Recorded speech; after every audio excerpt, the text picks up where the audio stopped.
Bonjour et bienvenue sur le site Artiguiné, site consacré à la pratique de l'informatique. Dans ce screencast, je vais vous présenter comment installer et configurer un système d'exploitation open source à côté de votre système Windows.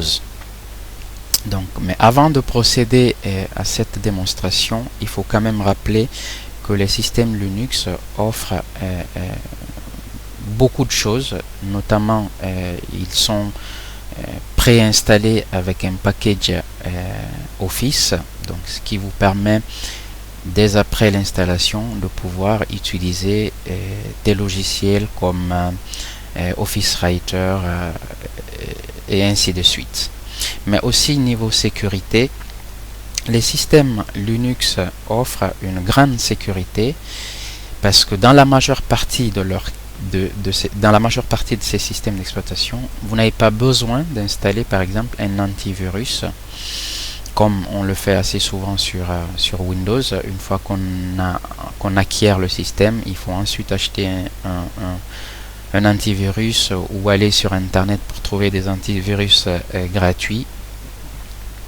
Ces antivirus ne permettent justement pas d'assurer de façon très poussée en fait votre système. Vu qu'ils sont gratuits, effectivement ils sont limités dans leurs actions. Donc avec les systèmes Linux, ce problème n'existe plus. Mais aussi il faut savoir que les systèmes open source sont gratuits, ce qui est très important, surtout en ces temps de crise. Donc pour cette démonstration, j'ai choisi de la faire avec une machine virtuelle, donc pour que vous puissiez notamment avoir en fait la même appréhension chez vous. Donc j'ai Windows 7 édition professionnelle, mais cela n'est pas un problème, même si vous avez un système, je veux dire si vous avez une version familiale chez vous, vous pouvez toujours réaliser ce screencast. Donc dans un premier temps, il faut qu'on aille télécharger le système d'exploitation, puis ensuite démontrer comment il faut le graver ou comment il faut créer une clé USB bootable avec le logiciel, ce qui va vous permettre après de pouvoir démarrer votre ordinateur et de procéder à une installation. Donc dans un premier temps, il faut aller sur votre navigateur et taper Ubuntu.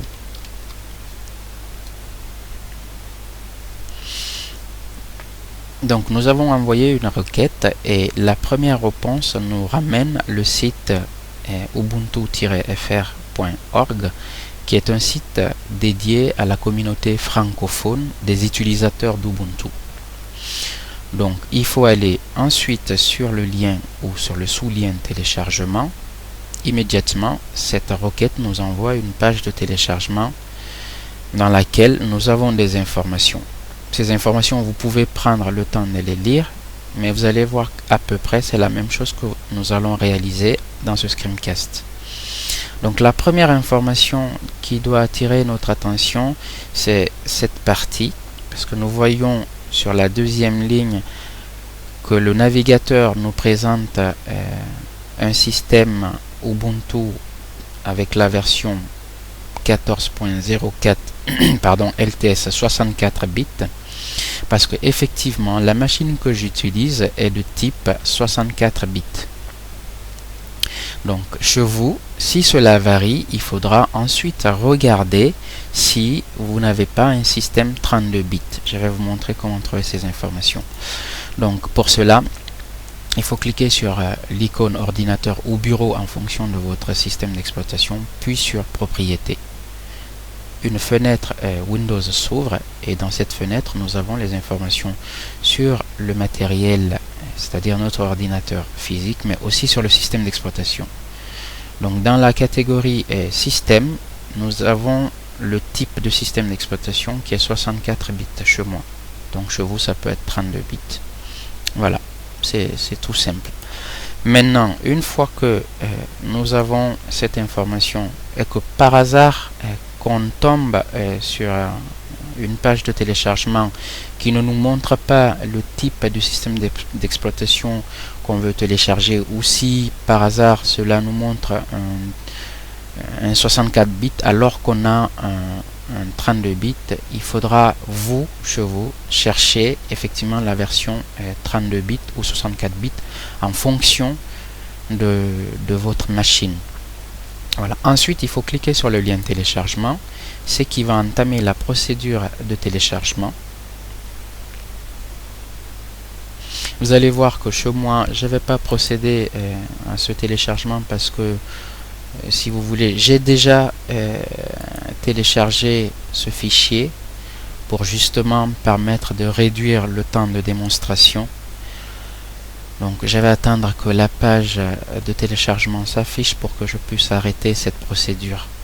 Mais il faut savoir que chez vous, il faut continuer cette procédure jusqu'à la fin du téléchargement pour pouvoir récupérer le fichier ISO qui sera téléchargé. Ensuite, c'est ce fichier-là qui va vous permettre de procéder ensuite à la gravure du système. Voilà, quelques bugs, mais ça va arriver.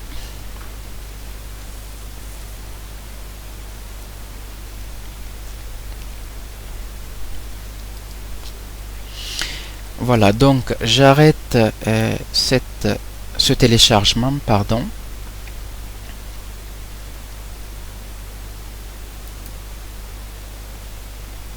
Voilà, je retire ça de la liste. Je ferme cet onglet. Et donc, normalement, à la fin du téléchargement, vous retrouvez votre fichier téléchargé dans Ordinateur et dans le dossier téléchargement. Le fichier, il est là. Donc, chez vous, il faudrait que vous ayez ce fichier téléchargé. C'est un fichier de type ISO, donc en extension ISO. Donc, une fois que ce fichier a été complètement téléchargé, la procédure qui va suivre, c'est celle qui va vous permettre, dans l'une des deux cas de possibilité, en tout cas que je décris dans ce screencast, c'est soit graver ce fichier sur un CD, sur un DVD, ou soit créer une clé USB bootable. Donc dans un premier temps, je vais montrer la procédure de gravure. Donc il faut juste cliquer, si vous possédez un système Windows 7, il faut juste faire un clic droit pour ensuite cliquer sur graver l'image ISO. Une fois que vous avez cliqué sur ce lien, normalement cette fenêtre s'affiche. Et ensuite, vous placez votre DVD dans votre lecteur et vous cliquez sur graver le DVD. Donc, moi, je ne vais pas le faire parce que je l'ai encore fait une fois de plus. Donc, chez vous continuez la procédure jusqu'à obtenir un CD gravé. Un DVD gradé, pardon. La deuxième procédure, ce que je vais réaliser entièrement dans ce screencast, c'est de créer une clé USB bootable. Donc pour cela, on va aller sur notre navigateur et nous allons taper dans la barre de recherche Lily, plus loin USB. Donc à partir de ces termes de recherche, nous avons en premier lieu de résultat Linux Live USB Creator. C'est un logiciel compatible Windows qui va nous permettre ensuite de créer notre clé USB. Donc pour cela, il faut cliquer sur télécharger.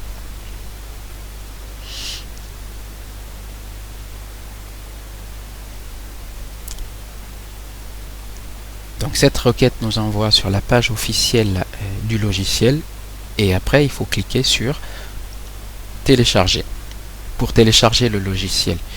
Une fois que vous aurez fini de télécharger le logiciel, vous récupérez votre téléchargement dans le dossier téléchargement. Donc il est là pour moi. Je l'ai déjà téléchargé. Ensuite, il faut double-cliquer sur sur ce fichier exe pour pouvoir installer le logiciel. Vous cliquez sur oui, vous cliquez sur suivant, suivant. Je l'ai déjà installé, mais je vous le montre quand même. Donc après on clique sur suivant et on clique sur démarrer, sur terminer, pardon. Normalement, une fois que vous avez fait ça, l'icône du logiciel devrait se trouver dans votre menu démarrer. Donc en tapant Lily, voilà, l'icône apparaît à cet endroit. Ensuite vous pouvez faire un raccourci vers le bureau si vous voulez. Pardon, je vous remontre l'action, comme ça vous ne serez pas perdu pour retrouver l'icône. Donc après vous faites envoyer vers bureau et l'icône apparaîtra comme ceci.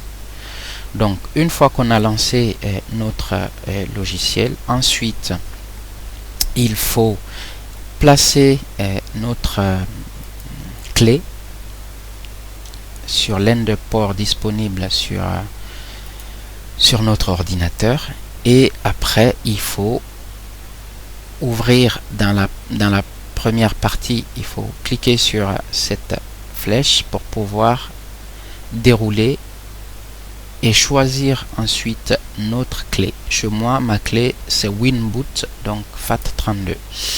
Je choisis la clé, ensuite je spécifie l'emplacement du fichier Ubuntu qu'on a préalablement téléchargé.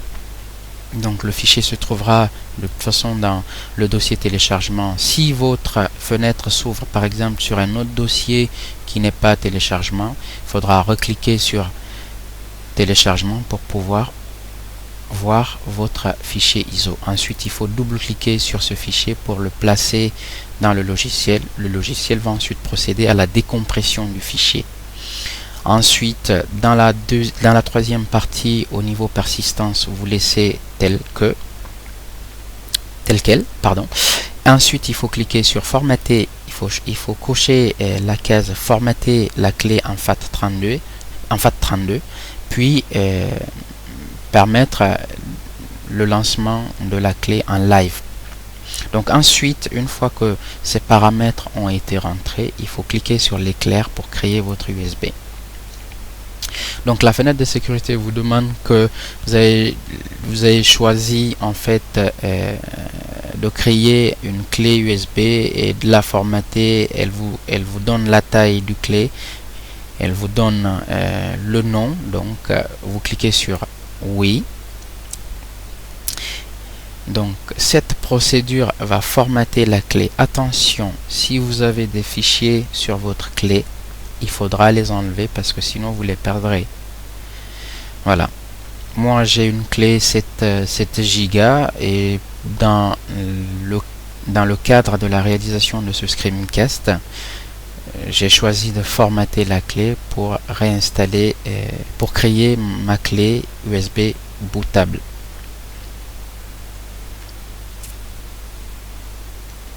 Donc ensuite, il faut attendre que toute la procédure se termine, puis vous récupérez une clé USB prête à emploi.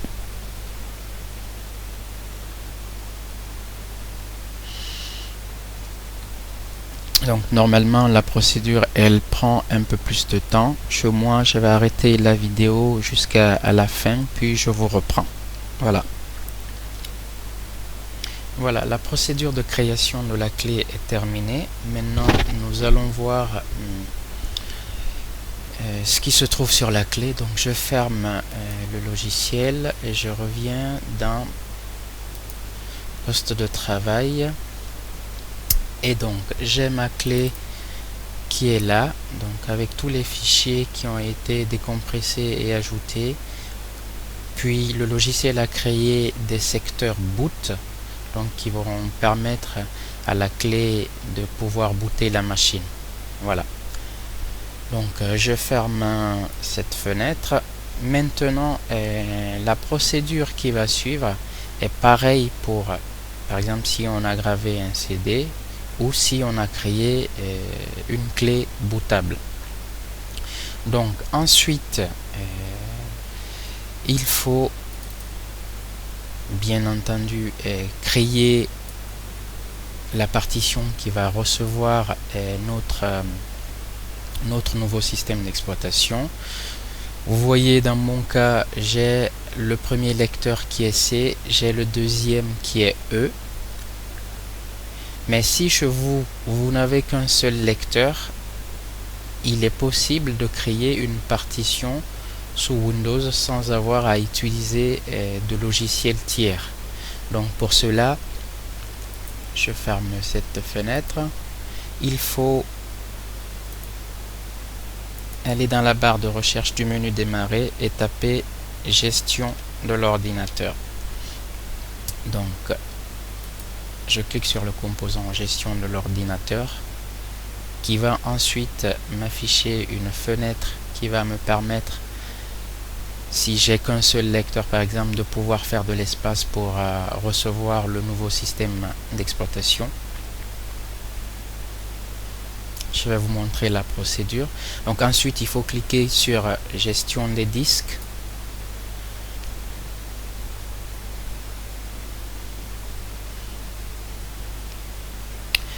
Voilà, nous avons les informations sur notre disque dur et les partitions de ce disque. Donc dans la mesure où vous n'avez qu'une seule partition, C, il vous suffira de faire un clic droit sur cette partition et ensuite de cliquer sur réduire le volume. Donc le logiciel va réunir les informations pour savoir quelle est la taille disponible pour réduire le disque dur, et ensuite il va nous donner les informations de réduction donc de ce volume, et puis ça sera à nous de paramétrer en fonction de la taille que nous voulons. Je rappelle quand même que pour installer Ubuntu, il faut au moins 6 Go. Donc si vous devez faire de l'espace pour essayer en tout cas le système d'exploitation, au minimum 6 Go. Vous pouvez prendre 10 ou 20 en fonction de la taille de votre disque dur. Donc j'attends que le logiciel finisse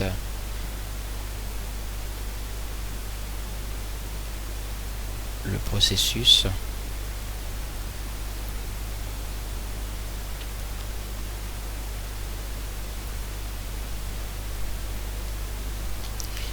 Voilà, le processus de compactage est terminé et vous voyez dans ce tableau que nous avons la taille totale qui est allouée à notre partition C. Ensuite, nous avons l'espace de réduction disponible, et puis nous avons la taille d'espace à réduire. Donc dans votre cas, il faut voir si vous voulez choisir par exemple 10 Go.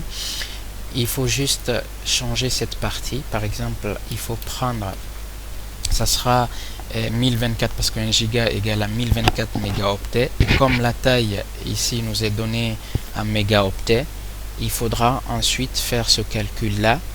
Donc moi je vais calculer puis vous donner le résultat. Donc en fait il faudra faire 1024 fois 10. Donc nous avons 10240 et 10240 ça correspond à 10 gigas. Donc ensuite ici il faut rentrer 10240 pour une taille de 10 gigas, et ensuite il faut cliquer sur réduire pour que cette réduction soit prise en compte et que le processus de réduction du volume s'entame. Moi je ne vais pas le faire parce que je vous montre, je l'ai déjà fait.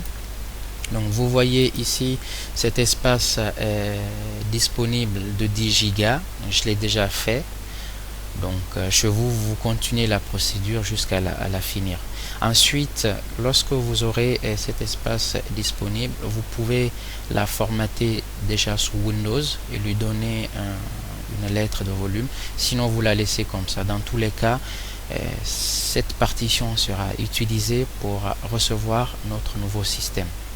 Donc une fois que cette procédure est terminée, on peut fermer cette fenêtre.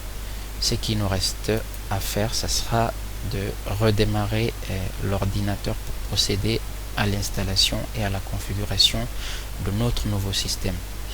Mais l'étape qui va suivre, je vais plutôt utiliser le CD-ROM parce que j'ai utilisé, je vous ai montré la procédure de création de la clé USB. Je vais utiliser quand même le DVD pour la procédure d'installation vu que je suis sous une machine virtuelle. Donc ensuite il faut redémarrer votre système. Donc, au moment du redémarrage, il faut savoir que vous allez booter sur un média. Donc en fonction des machines, il faut soit taper échappe sur votre clavier pour accéder à pour accéder aux paramètres de démarrage et ensuite sélectionner soit le DVD si c'est le DVD que vous avez gravé, que vous avez dans votre lecteur, soit la clé USB si c'est une clé USB que vous avez créée. Et cette touche varie parce qu'en fonction d'autres systèmes, ça peut être F1, F2 ou F12. Donc il faudra voir chez vous quelle est la touche qui vous permet d'accéder aux paramètres de boot de votre machine. Voilà. Donc je redémarre le système et je mets mon lecteur DVD. Je mets mon DVD dans le lecteur.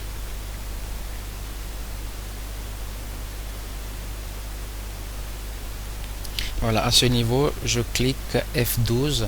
Il faut être très rapide en fonction des systèmes parce que c'est un message qui s'affiche et qui disparaît au bout de, je crois, 2 secondes. Donc ici, chez moi, j'ai tapé F12 pour pouvoir accéder aux paramètres qui vont me permettre de démarrer sur le CD. Vous voyez, normalement, les paramètres de boot device me donnent soit F pour floppy c'est les disquettes, bon, ça n'existe plus, soit C pour le CD-ROM ou soit I pour le LAN. Donc vu que moi je vais utiliser le CD, il me suffira juste de taper sur C pour pouvoir démarrer sur mon DVD.